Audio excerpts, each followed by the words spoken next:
need to do next in undergraduate education? We had the luxury, as Dartmouth does, of starting with a very strong educational program. It isn't that it's broken in any significant ways, but our attitude, certainly mine, was always, we can do better, and what do we need to do next to do better?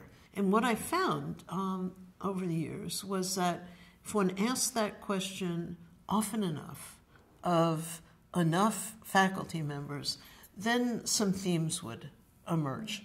And I thought it was my job, along with my colleagues in the dean's office, to figure out what to make of those themes, and then working with standing faculty committees to try to turn what I heard into initiatives that we could pursue.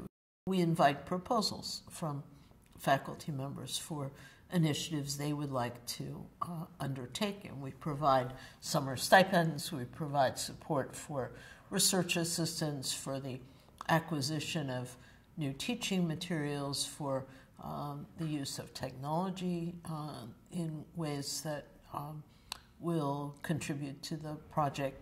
So that's one way.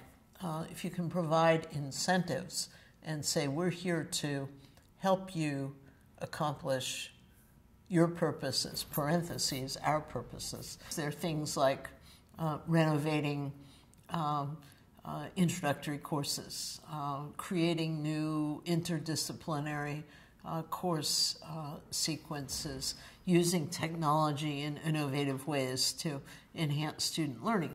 Phenomena such as the flipped classroom, I think it's now labeled, where the lecture material is available online for students before they come to class, and then what goes on in class isn't the faculty member standing in front of a room and lecturing, but rather the faculty member interacting actively with the students, whether it's in problem solving or discussing complicated points from the lecture, or whatever it is.